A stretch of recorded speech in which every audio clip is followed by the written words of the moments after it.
몇 분들은 한번 처음 뵙는 분도 계실 것 같고, 그래서 한번 인사하시면 좋겠습니다. 환영합니다. 사랑합니다. 네. 이렇게 좀 얼굴에 진심을 좀 더 담으셔가지고 어색하지만 다시 한번 인사하시죠. 환영합니다. 네, 사랑합니다. 감사합니다.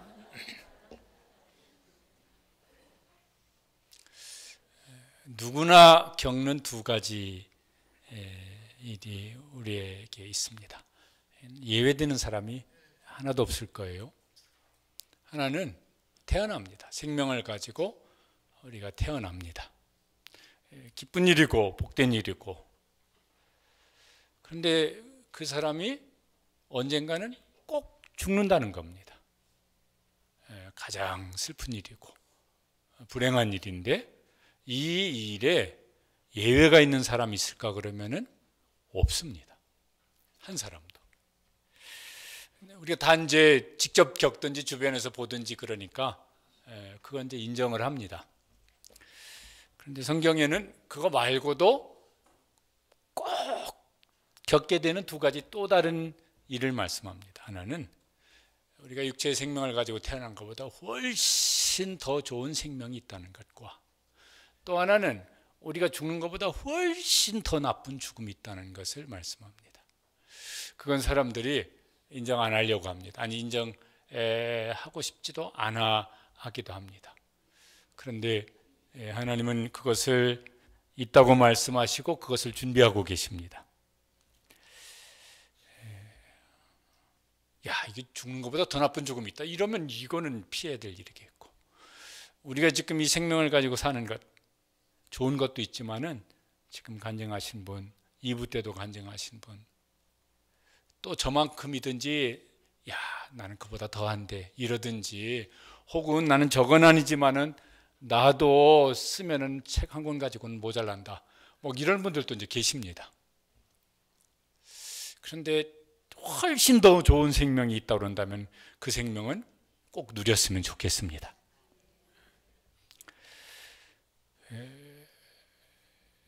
하나님께서 사람에게 주신 가장 좋은 선물이 뭘까 그러면은 생명입니다. 그런데 오늘 이 성경 말씀에 보면 도둑이 있다고 그러고, 그 도둑은 그걸 훔쳐간다고, 빼앗아간다고 말을 합니다. 제일 좋은 걸 빼앗아가요. 그게 뭐냐면은 생명을 빼앗아가요. 그런데 생명을 빼앗아간다고 하는 것은 숨이 끊어진다는 것만이 아니라 사는데 생명의 맛을 잃어버리고 살게 하는 거예요. 아이들이 이제 태어날 때 제일 먼저 하는 게 뭔지 다 보셨죠? 애가 태어날 때 제일 먼저 하는 게 뭡니까? 울어요.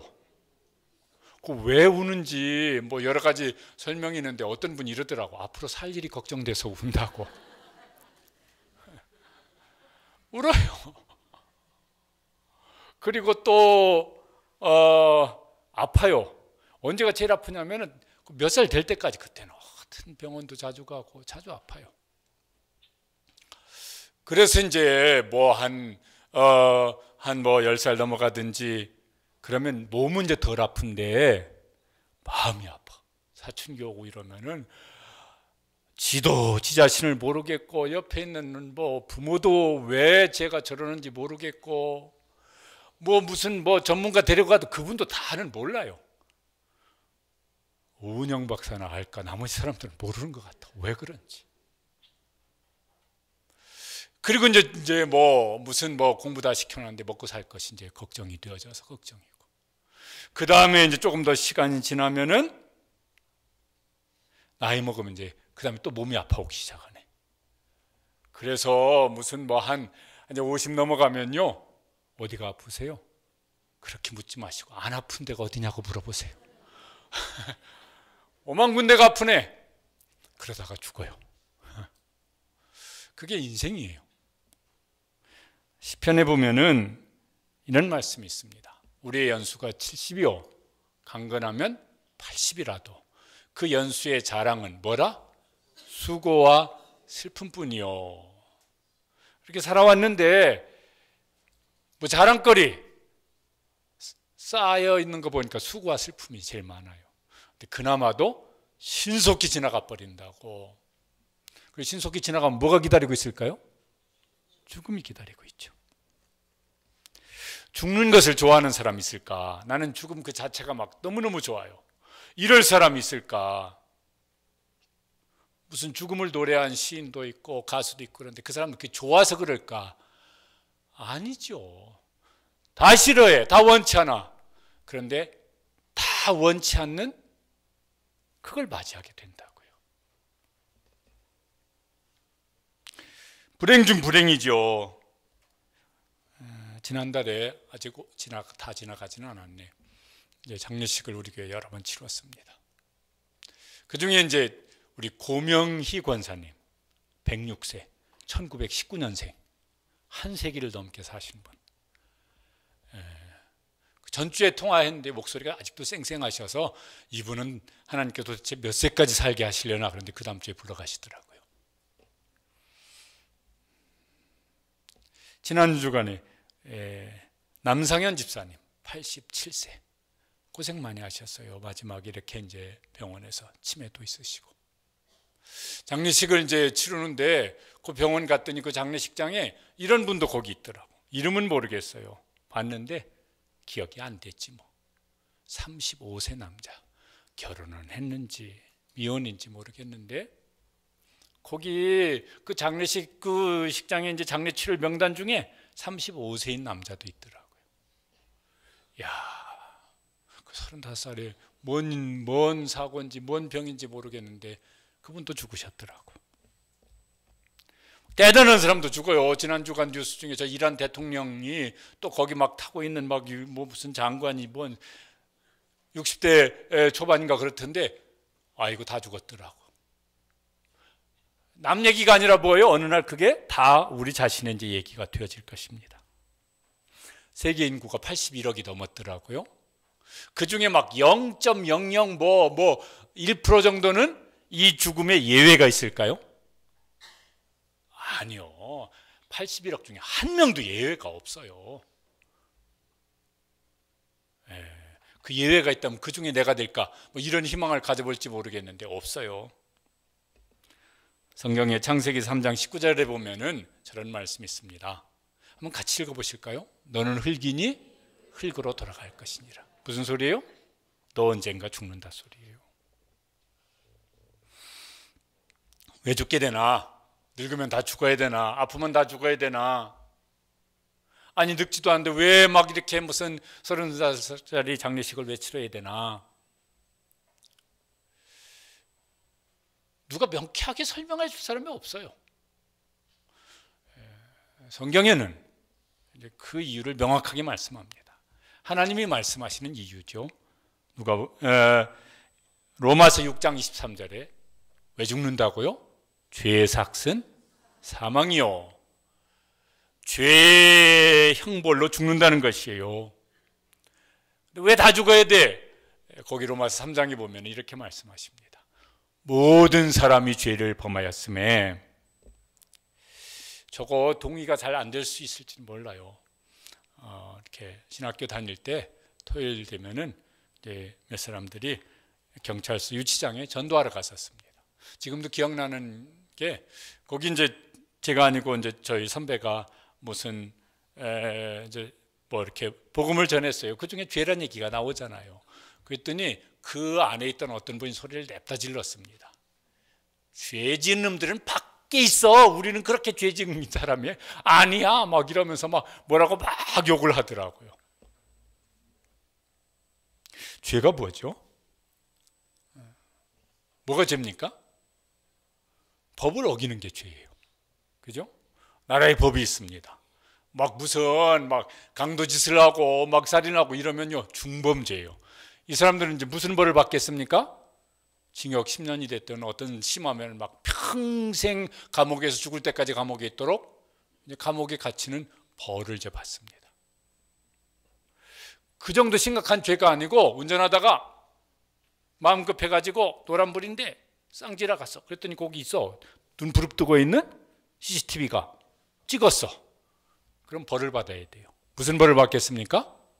벌금 8만 원. 뭐 이런 벌을 받아요. 법이 정하는 거기에 상응하는 벌을 받아요. 물론 안 들키는 경우가 있기는 하지만, 그런 법만 있는 것이 아니라 이렇게 무슨 막 딱 무슨 뭐 감옥 가고 이런 벌은 아니지만은 어떤 사회적인 규범, 윤리니 도덕이니 이런 법도 있어요.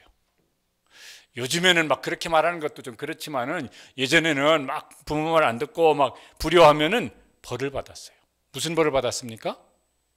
동네 사람들한테 욕을 먹었어요. 저런 호루자식 같으니라고. 이래가지고 동네 사람들한테 욕을 먹는 벌을 받았습니다. 양심이라는 법도 있어요. 이 양심이라는 이 법이 이 양심이 이렇게 아주 예리하게 살아있는 사람은 벌을 받아요. 양심의 법을 어기면. 무슨 벌을 받습니까? 양심의 가책을 느끼는 벌을 받아요. 이게 어떤 사람은, 이게 좀 무딘 사람은 그냥 뭐 이렇게 뭐 세상 다 그런 거지 하고 살지만은, 이 양심이 예리한 사람은 양심의 가책 때문에 막 고통을 막 겪어요. 어떤 사람은 법을 어겨서 막 흉악한 범죄를 저질렀는데 안 들켰어. 감옥에 안 갔어. 그런데 뭐예요? 죽기 일주일 전에 자수를 해서, 나는 이런 범죄자입니다. 이런 가끔 막 이런 막 뉴스 나오는 사람도 있잖아요. 그러니까 평생 그 양심의 고통이라고 하는 벌을 받은 거예요. 나는 죄 없어 막 이런 사람들은 한번 좀 스스로한테 물어보시면 좋겠어요. 난 양심의 법을 어긴 일이 하루에나 혹은 일주일에 몇 번쯤 그럴까? 혹은 도덕이나 윤리란 규범, 누가도 모르고 뭐라고 안 하지만 내 스스로 이건 아닌데 하는 이런 건 몇 번이나 어겼을까? 혹은 나라의 법은 안 들켰지만 혹은 들켰지만 몇 번이나 어겼을까? 우리가 막 무슨 죄를 뭐 한 번 범하면 뭐라고 그래요? 전과 1범, 10번 범하면 전과 10범. 그러면 전과 10범이나 돼? 그럼 우리는 전과 몇 범쯤 될까요? 지금까지 한 50년을 살았으면 전과 몇 범쯤 될까요?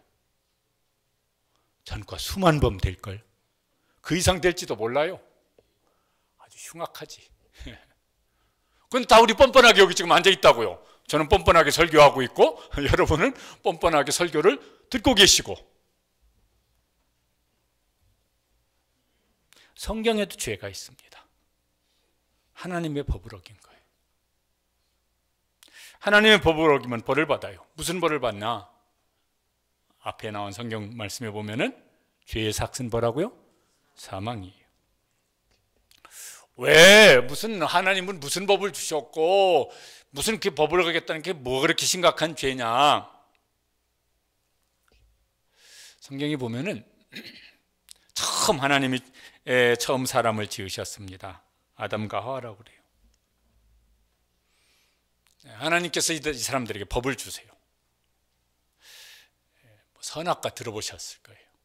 너희가 에덴 동산, 에덴이라는 뜻이 기쁨입니다. 하나님 안에서 하나님이 주시는 기쁨을 충만하게 누리며 살라고 하나님이 사람을 지으셨습니다. 그 대신 하나님이 법을 주셨어요. 다른 건 다 자유롭게 먹어도 되는데 저건 먹지 말라. 먹는 날에는 어떻게 되리라? 반드시 죽으리라.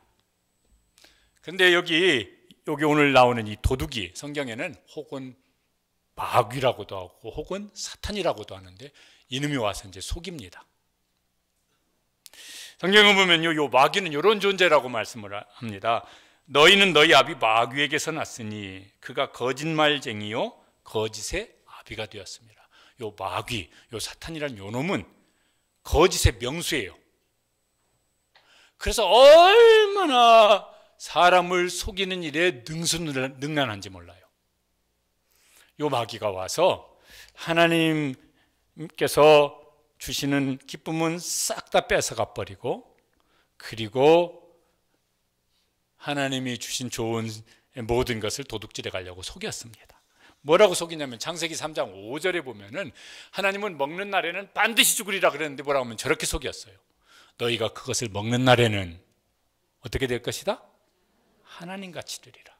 안 죽어. 오히려 너희는 하나님같이 될 거야. 이걸 좀 이해 좀 하는, 이렇게 이해하면 좀 도움이 될지 모르겠어요.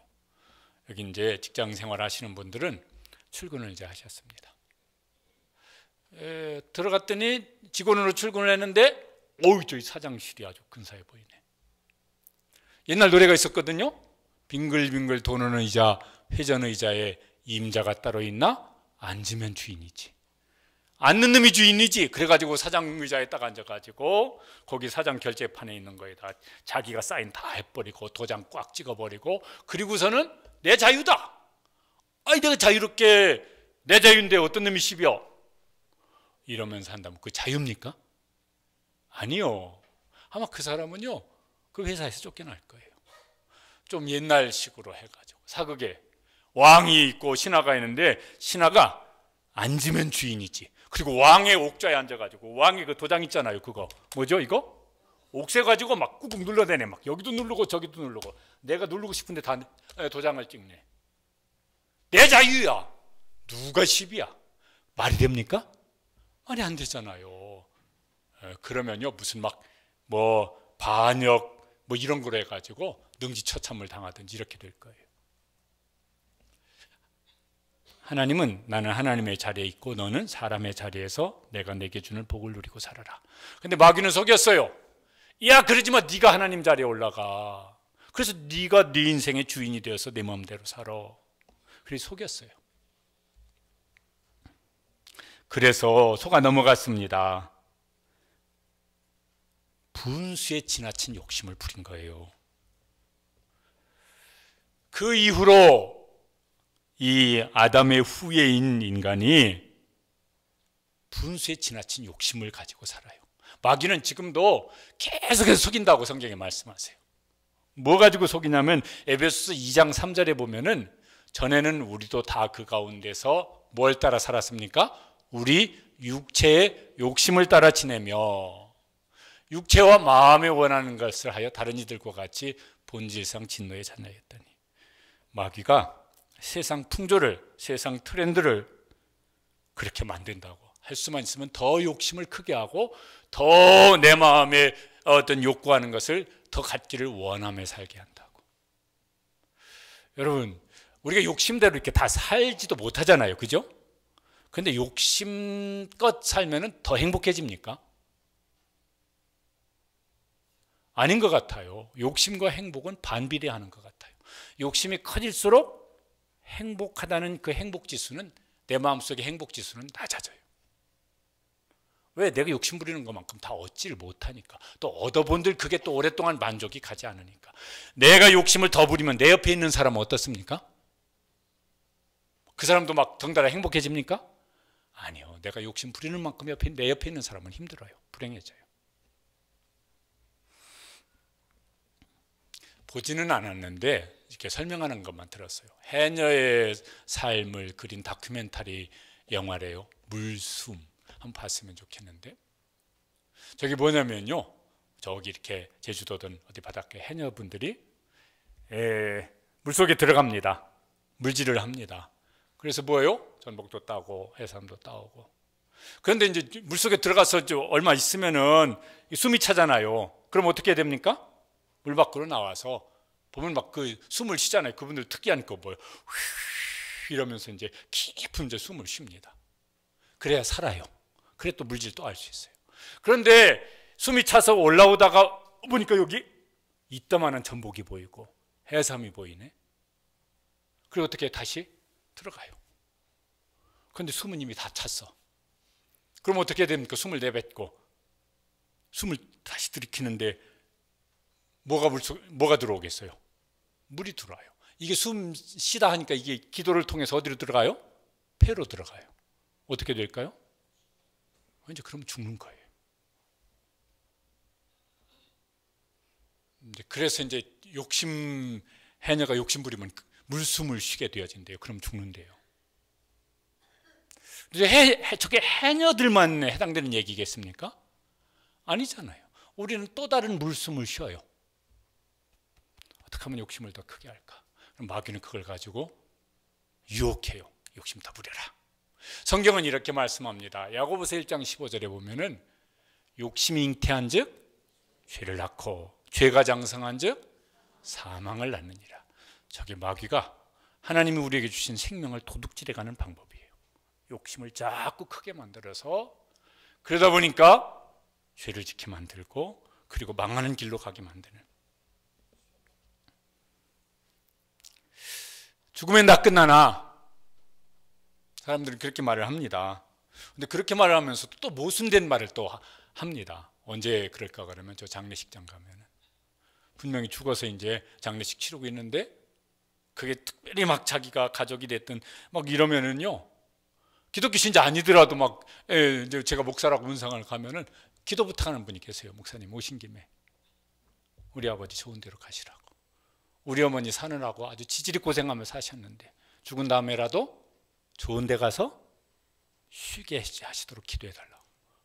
죽으면 끝난다고 자기 입으로 여지껏 말을 하고 나서 죽으면 끝나면 안 될 것 같아요. 성경에 이런 말씀이 있어요. 하나님께서 사람에게는 영원을 사모하는 마음을 주셨다고. 본능적으로 그게 있어요. 그런데 죽으면 이제 어떻게 되나? 그 사람들이 그냥 바라는 건데 성경에는 뭐라고 말씀하냐면은 히브리서 9장 27절에 저렇게 말씀합니다. 두려운 말씀이에요. 이게 안 되고 저렇게 안 되고 싶겠지만 한번 읽어보시면 좋겠습니다. 한 번 죽는 것은 사람에게 정해진 것이요 그 후에는 심판이 있으리니. 그 후에 심판. 저게 뭘 성경에는 저걸 뭐라고 말씀하냐면은 사람들이 제일 듣기 싫어하는 소리예요. 뭐라고 저 심판을 뭐라고 말씀하냐면은 지옥이라고 말씀하세요. 어떤 분들이요 너무 힘들면은 사는 게 지옥 같다고 그러세요. 오늘 간증하신 분도 저 힘든 시절 뭐 이런 이브 때도 간증하신 분도 그분도 젊고 뭐 이렇게 겉보기에는 막 이렇게 아무 근심 걱정 없어 보이는 분 같은데 얘기 들어보면 저거 어떻게 견뎌 왔을까. 그런데 심판은 뭐냐면 그 사는 게 지옥 같다고 하는 그거에 천배 만배 되는 것이 영원히 계속되어지는 것이. 그러니 이건요 죽음인데 죽음보다 훨씬 더 나쁜 죽음이에요. 성경은 그걸 둘째 사망이라 이렇게 말을 하는데 그냥 우리 몸이 죽는 것보다 비교할 수 없이 더 나쁜 죽음이에요. 근데 네가 가봤어? 막 사람들이 그래요. 그게 있기는 뭐가 있어? 네가 가봤냐? 그러는데 그래도 두려워요. 죽음을 피할 수가 없어요. 하나님이 정하신 것이라서. 죄인은 한 번 죽는 것은 정하신 것이요. 그러면은 하나님이 정하신 심판도 피할 수가 없어요. 그러니까 막 아니라고 부정하고 싶은 마음이 더 생기는 것 같습니다. 학교 다닐 때 교과서에 있었던 유명한 그 조각 그림이 있습니다. 저거 어떻게 좀 이상하게 나오겠는데 로댕이라고 하는 조각가가 한 생각하는 사람. 그런데 저 작품은 저렇게 있는 게 아니고 큰 작품의 일부분이에요. 그 전체 작품의 이름은 지옥문이에요. 그리고 거기 저 위에쯤에 있는 이렇게 있는 이렇게 턱고 이건가. 이게 이제 로댕의 그 생각하는 사람이라는 거예요. 지옥문 앞에서 생각을 합니다. 그때 생각을 해봐야 이미 기회는 지나가 버린 것이지. 죽음을 막을 수 있는 사람이 없습니다. 아니야, 없어요. 가능성 있는 사람이야 한 명도 없어요. 어떤 일에도 막 이렇게 예외가 있는데 여기엔 예외가 없어요. 그렇듯이 죽음을 피할 수 없는 사람은 뭐도 피할 수가 없어요? 심판도 피할 수가 없어요. 이게 이제 인간의 운명이에요.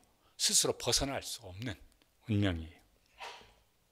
그러면 그냥 절망이죠. 그냥 절망이에요. 지금 암만 좋아도 그게 영원토록 내 앞에 그게 있다고 그런다면 지금 좋은 게 무슨 소용이 있겠어요? 그런데 오늘 성경에 있는 말씀, 성경 전체 속에 하나님은 새로운 생명을 주시겠다고 말씀하세요. 희망이에요. 우리가 사는 이 생명보다 훨씬 더 좋은 생명을 주시겠다고 말씀하세요. 그러기 위해서 하나님께서 일을 하십니다. 하나님의 아들 예수 그리스도를 세상에 보내십니다. 예수님이 세상에 오신 목적을 여기 요한복음 10장 10절 그 다음 내용에는 이렇게 말씀을 하셨습니다. 같이 한번 읽어보시면 좋겠어요. 내가 온 것은 양으로 생명을 얻게 하고 더 풍성히 얻게 하려는 것이라. 그 생명은 우리가 이 몸으로 한 7, 80년, 요즘에는 막 한 8, 90년, 우리 그 고건사님은 100년을 넘게 사셨는데 그렇게 살다가 끝나는 인생이 아니에요. 그렇게 살아도 다 아시죠? 우리 중에 연세 있으신 분은요, 그게 긴 세월이 아니에요. 앞으로 살 세월을 생각하면 길지, 지나간 세월을 생각하면은 순식간에 지나갔잖아요.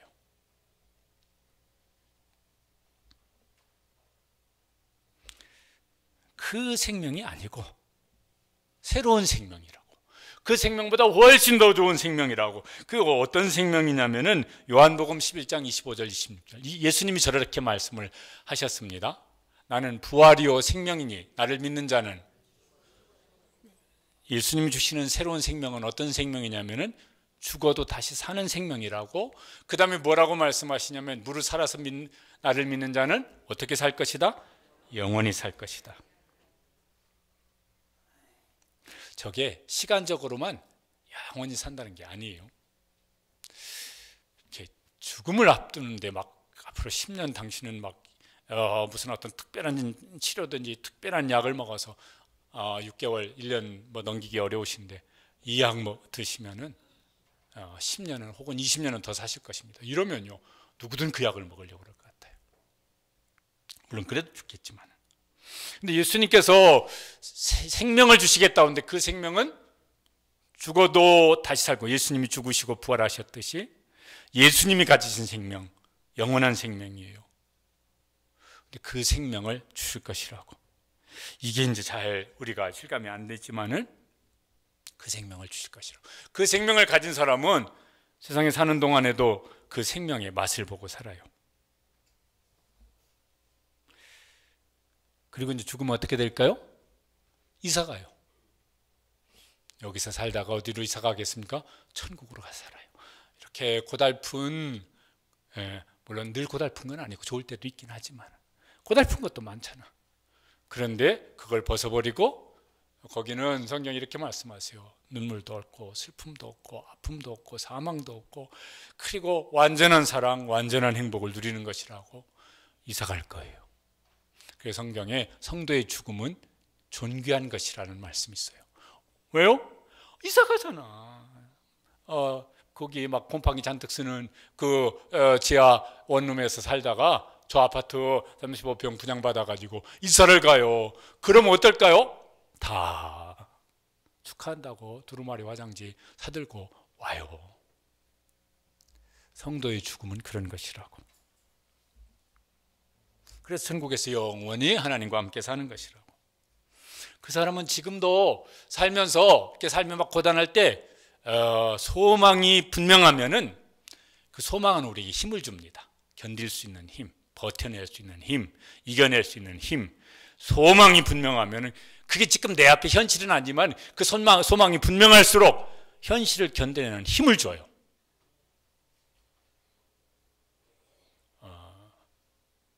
뭐와 같을까 그러면은, 저 이마트가 없어졌는데 그 시식코너, 저는 시식코너 가면은 제 아내가 하나 먹어보라 해도 가는 건 안 먹습니다.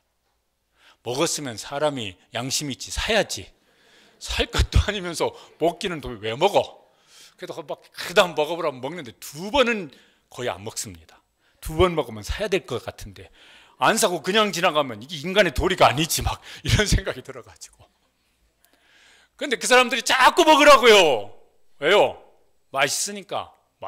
한번 요거 한 조각 먹고 어떻게 될 것 같아요? 맛있으면은 한 근 사가지고 가지. 천국의 소망이 분명한 사람은 그 소망의 맛을 지금 보기 때문에 견뎌요, 버텨요, 이겨내요. 우리 그렇게 우리의 인생을 살아갈 수 있게 되시기를 축복합니다. 그러면 견딜 수 있거든요. 그런데 이 새로운 생명을 그냥 아무 이유 없이 그냥 받아라 이렇게 주시냐면은 그건 아니에요.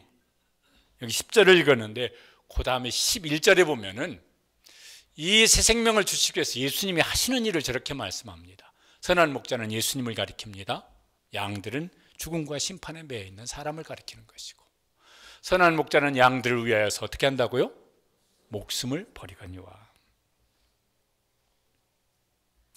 그러니까 하나님께서 하시는 일입니다.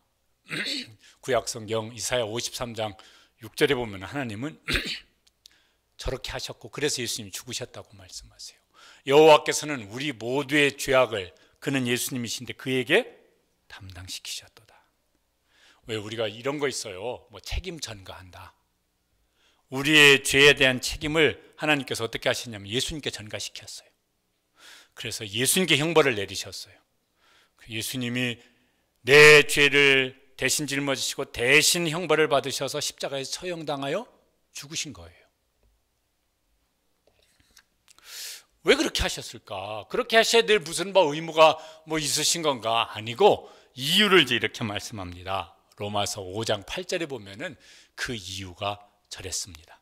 우리가 아직 죄인 되었을 때 그리스도께서 우리를 위해 죽으심으로, 그 다음에 뭐예요? 하나님께서 우리에게 대한 자기의 사랑을 어떻게 하셨느니라? 확증하셨느니라. 저 확증이란 말이 영어 성경에 보니까 어떤 번역은 데몬스트레이터 했다 이렇게 돼 있어요. 데모한다고 이러잖아요. 이 데모는 언제 하느냐면은 나한테 이렇게 아주 강력한 주장이 있다, 이거를 사람들이 좀 알아달라 이럴 때 막 머리띠를 두르든 아니면은 뭘 집어던지든 하면서 우리 속에 이런 주장이 있으니까 좀 알아달라 이럴 때 데모를 한다고요. 하나님이 데모를 하셨어요. 하나님의 데모가 뭐냐면 예수님을 십자가에 죽게 하시는 거예요. 내가 너희를 이렇게 사랑한다고. 아냐 너희가. 내가 너희들을 이렇게 사랑하는데 그건 내가 보여주고 싶다. 그래서 이제 하나님의 사랑의 데모가 뭐냐면은 예수님의 십자가라고. 이것도 우리가 다 이해할 수 없죠. 왜냐하면 우리는 이런 사랑을 누구한테 하는 일도 없고 받는 일도 없죠. 이런 사랑을 누구에게 해보셨습니까? 그런 분은 좀 제 이해가 잘 될 것 같고, 이런 사랑을 누구에게 좀 받아보셨습니까? 그러면 좀 이해가 좀 빨리 될 것 같아요. 그렇지 않으면요, 이건 우리 경험하지 않은 건 잘 이해하기가 어려우니까. 그런데 성경이 제일 많이 말하는 게 뭡니까? 하나님의 사랑이라고. 그 사랑의 총 집합체가 예수님의 십자가라고. 그리고 이제 이 생명을 주세요. 그런데 누구에게 이 생명을 주시나? 누가 이 생명을 얻을 수 있나? 여기 요한복음 3장 16절에 보면은 이렇게 말씀하십니다. 하나님이 세상을 이처럼 사랑하사. 세상은 이제 세상에 있는 사람들인데 저거 이렇게 읽어보면은 이게 뭔가 더 좋은 것 같아요. 하나님이 조상구를 이처럼 사랑하사. 여러분 이름 넣어서 한번 읽어보시면 좋겠습니다. 시작. 하나님이 조상구를 이처럼 사랑하사 독생자를 주셨으니. 이유가 나요. 그 이유는 뭐라고요? 그를 믿는 자마다 영생을 얻게 하려 하심이라. 예수님을 믿는 사람에게 영원한 생명, 가장 좋은 생명, 최고의 생명을 주신다고. 요한복음 6장 47절에도 이렇게 말씀하세요.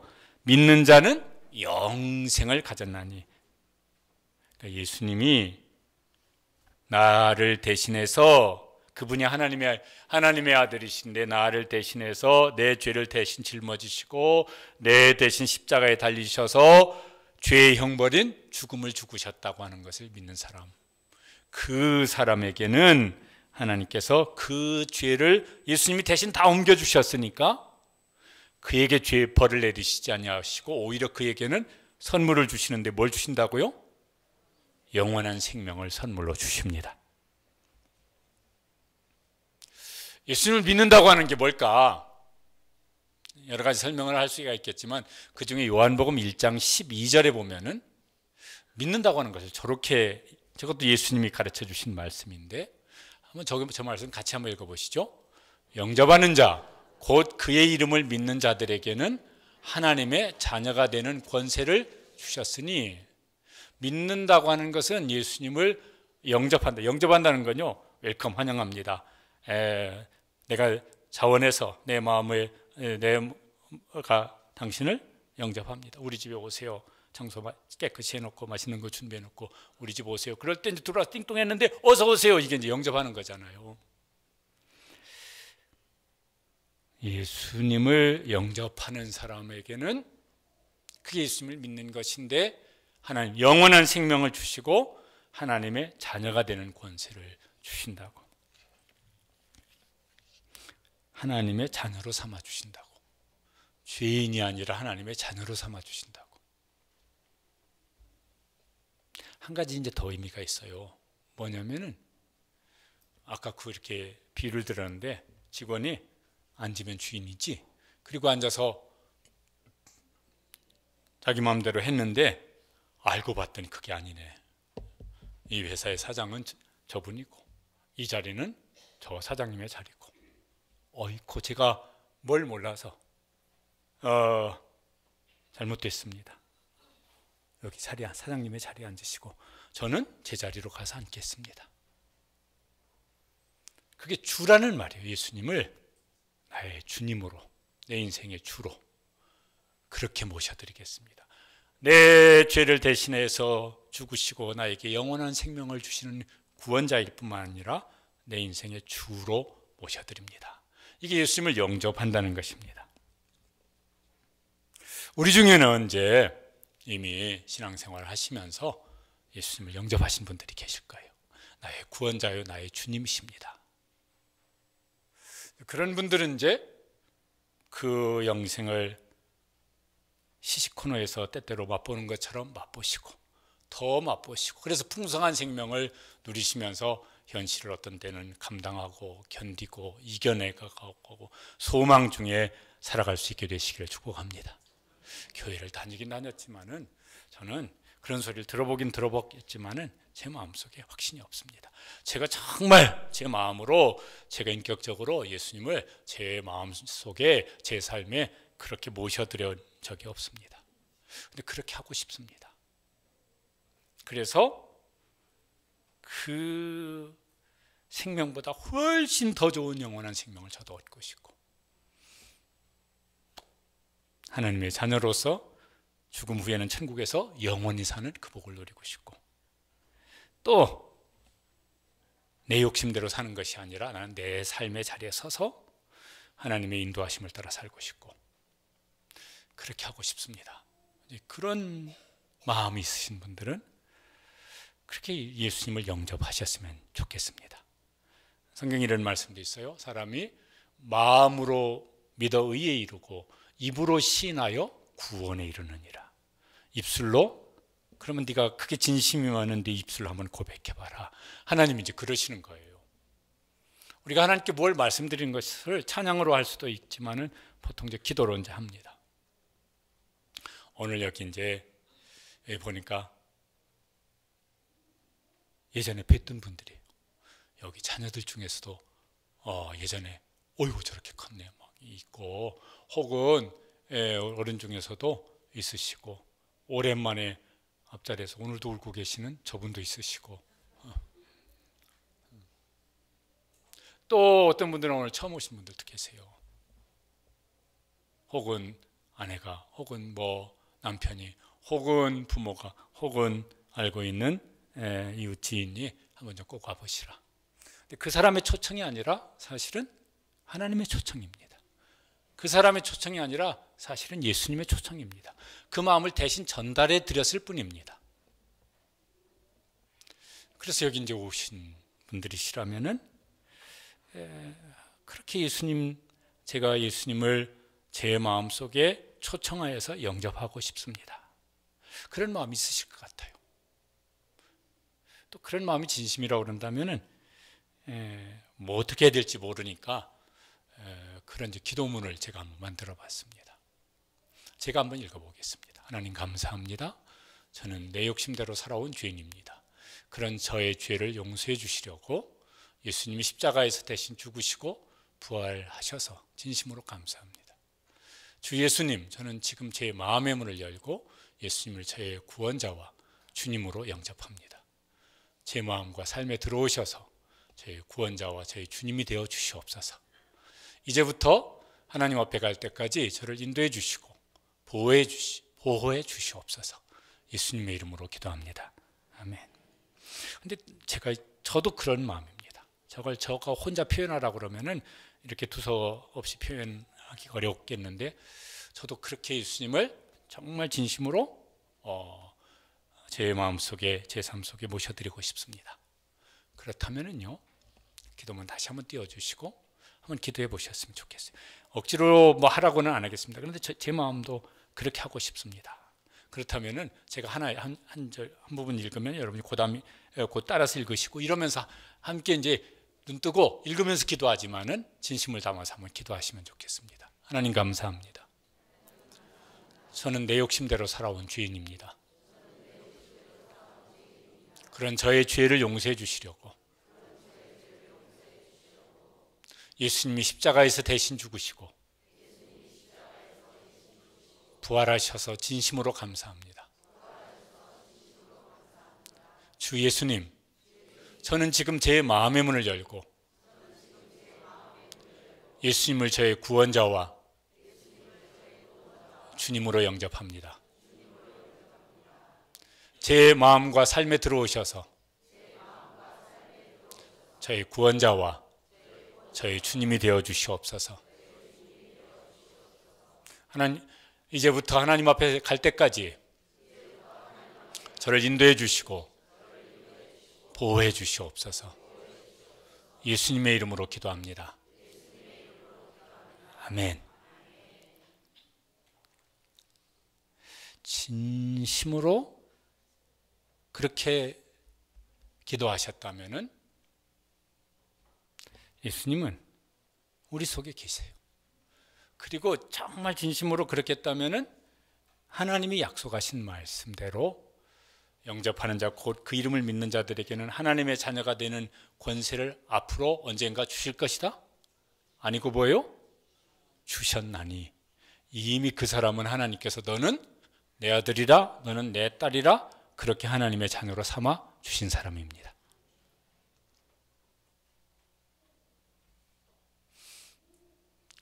우리 교회 입양하신 분들이 계세요. 다 그 부모 되실 분이 법 절차 다 따라서 해놓고, 그리고 뭐예요? 마지막 도장 찍고 가서 데려옵니다. 그날부터 이 아이는 그 부모의 자녀예요, 법적으로. 아직 그게 실감을 하든 못하든.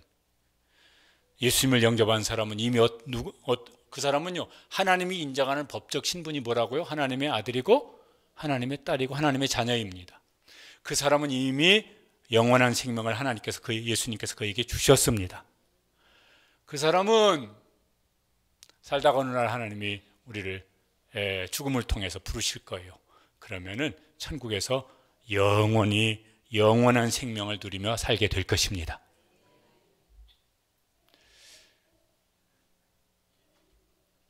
세상에 좋은 어떤 것보다 10배나 100배나 더 좋게 상상을 하셔도 좋을 일이에요. 그 더 좋은 생명을 예수님을 믿는 사람에게 예수님은 이미 주셨습니다. 그리고 누리게 하실 거예요, 영원토록. 그런데 이게 어떤 분은 막 이런 좀 이렇게, 내가 신앙생활을 시원찮게 했는데, 내가 이렇게 좀 막 이렇게 사람이 선량하지 못하고 못된 짓도 막 한 번씩 했는데, 이래가지고 내가 이거 하나님의 자녀라고 말할 수 있나? 내가 이렇게 구원받은 사람이라고 할 수 있나? 그래도 술도 끊고 담배도 끊고. 어떤 분은요, 교회 나오시라고 그랬더니 술 끊고 담배 끊은 다음에 나오겠습니다. 제가 죄가 있는데 뭐 죄를 좀 청산하고 나오겠습니다. 나와서 청산하시길 바랍니다.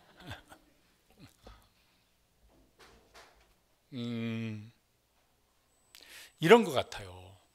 누가 저한테 양복을 한 벌 선물을 사주셨습니다. 이거 선물입니다. 이거 미안해서 이거 어떻게 받죠? 이거 저도 뭘 좀 보태야 되는 게 있는데, 그래서 양복을 요만큼을 싹둑 잘라서 옛날 제 양복을 여기다 다 붙이고, 저도 좀 뭘 보태야지. 어떻게 이거 비싼 양복을 제가 그냥 이렇게 공짜로 받을 수가 있겠습니까? 저도 뭐 하는 게 좀 있어야지. 그래서 제 거 좀 보태겠습니다. 여기 요만큼 잘라놔가지고 그거 붙이면, 이거 잘하는 겁니까? 아니요. 아유, 감사합니다. 너무너무 고맙습니다. 그래서요, 받아들이는 것이 잘하는 것이지, 아이고 내가 뭘 좀 보태봐야 되는데, 아니라니까 그게. 그래서 성경에 에베소서 2장 8절 9절에 보면 이렇게 말씀합니다. 저 말씀 같이 한번 읽어보시죠. 너희는 그 은혜에 의하여 믿음으로 말미암아 구원을 받았으니 이것은 너희에게서 난 것이 아니요 하나님의 선물이라. 행위에서 난 것이 아니니 이는 누구든지 자랑하지 못하게 하려 함이라. 선물이라고. 선물은 내가 뭘 보태서 받는 게 아니라 그냥 감사함으로 받아들이는 것이잖아요. 우리가 구원은 그런 것이라고 말씀하십니다. 100% 하나님의 선물이고, 이 선물을 더 잘 누리는 것, 그게 이제 신앙생활을 하면서 그걸 경험할 수 있게 되시기를 바랍니다.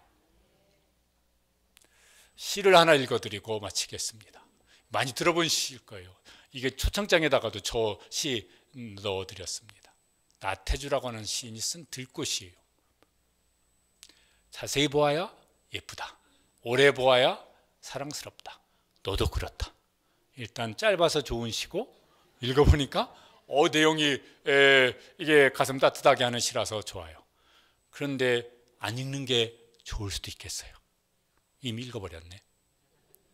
왜냐하면은 여러분을 자세히 본 여러분의 배우자가, 야, 자세히 보니까 진짜 예쁘네, 이런 소리를 물어보면 될까요? 안 될까요?